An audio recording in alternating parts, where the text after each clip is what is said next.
कभी आपने नोट किया है, जब भी आप स्ट्रेस्ड आउट रहते हैं, टेंशन रहते हैं या इमोशनली डिस्टर्ब रहते हैं, तब आपका हेयर फॉल मैजिकली बहुत होने लगता है। ये कोइंसिडेंस नहीं है, ये है स्ट्रेस के कारण। क्या आपको भी हेयर फॉल, प्रीमेच्योर ग्रेइंग या हेयर थिनिंग का इशू है या डैंड्रफ इशू है? तो ये वीडियो आपके लिए है। बिकॉज रियल प्रॉब्लम सिर्फ शैम्पू या ऑयल नहीं होता है, ये हमारा इनर स्ट्रेस होता है। तो ये वीडियो जरूर एंड तक देखिएगा और मैंने सिंपल सोल्यूशन भी दिया है जो आपको हेल्प आउट करेगा। Hi, I am Khushboo, a holistic coach, author and founder of Purely For You. आज हम एक इम्पोर्टेंट टॉपिक पर डिस्कस करने वाले हैं कि हमारे स्ट्रेस और हेयर में क्या कनेक्शन है। ये एक ऐसा टॉपिक है जो हर एक वुमेन फेस करती है। आपने भी अपने लाइफ में hair fall, hair thinning, rough hair, premature greying, itchy scalp और काफी सारे हेयर रिलेटेड प्रॉब्लम्स फेस किए होंगे। क्या आप जानते हैं ये सब प्रॉब्लम का रीजन क्या है? ये सब का रीजन है स्ट्रेस।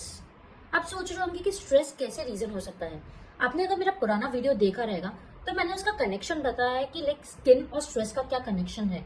वैसे ही हमारे हेयर फॉल या हेयर रिगार्डिंग जो भी इश्यूज है और स्ट्रेस का भी बहुत बड़ा कनेक्शन होता है। जब भी हम स्ट्रेस्ड आउट रहते हैं तो हमारी बॉडी एक हार्मोन रिलीज करता है जिसका नाम है कॉर्टिसोल।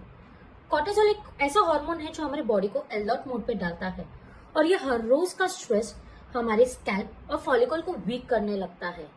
कॉर्टिसोल का सबसे फर्स्ट इफेक्ट दिखता है ब्लड फ्लो पे। आपने नोट किया रहेगा कि जब भी आप स्ट्रेस्ड आउट रहते हैं तो हेयर फॉल ज्यादा होने लगते हैं।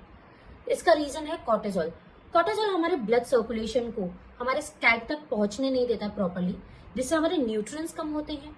इसके कारण हमारे हेयर वीक होने लगते हैं, हेयर फॉल इशू बहुत बढ़ जाता है। दूसरा इफेक्ट होता है हमारा हेयर ग्रोथ साइकिल। हमारा हेयर 3 फेज से गुजरता है: hair growth, resting and shedding. जब भी ज्यादा स्ट्रेस होने लगता है तो growth cycle and resting period short हो जाता है। इसके कारण हमारा हेयर फॉल ज्यादा बढ़ने लगता है। आपने सडनली कभी नोट किया रहेगा, जब भी आप इमोशनल स्ट्रेस आउट रहते हैं या कुछ ब्रेकअप इशू होता है या डिलीवरी टाइम आता है या फिर अगर आप वर्क प्रेशर ज्यादा होता है तो सडनली आपका हेयर फॉल बहुत होने लगता है।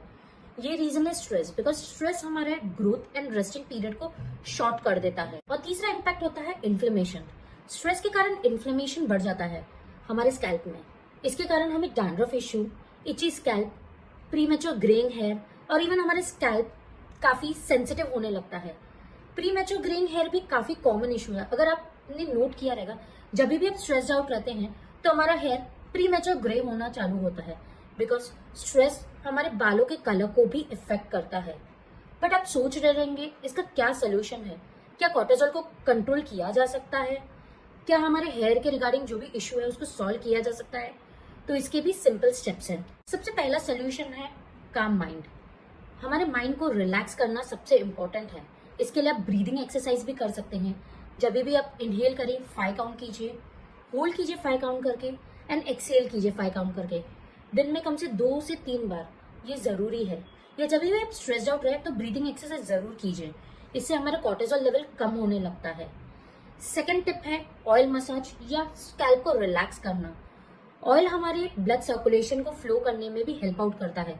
जब भी हम ऑयल मसाज करते हैं तो हमारा स्कैल्प रेस्ट करने लगता है, हमारे ब्लड सर्कुलेशन फ्लो होता है, इससे हमारे हेयर को रीग्रोथ में भी हेल्प मिलता है। तीसरा है प्रॉपर स्लीप। पुअर स्लीप के कारण भी हमें हेयर फॉल इश्यू होता है, तो हमें अपनी स्लीप को क्वालिटी स्लीप बनानी चाहिए। हमें प्रॉपर स्लीप लेना चाहिए, जिससे हमारा स्ट्रेस रिड्यूस होता है। अगर आपको स्लीप में डिस्टर्बेंस है तो आप एरोमा थेरेपी भी यूज कर सकते हैं। सोने से पहले 10 minute aroma therapy based bath salt में पैर सोक करके रख सकते हैं। सोने से पहले लाइट म्यूजिक सुन सकते हैं।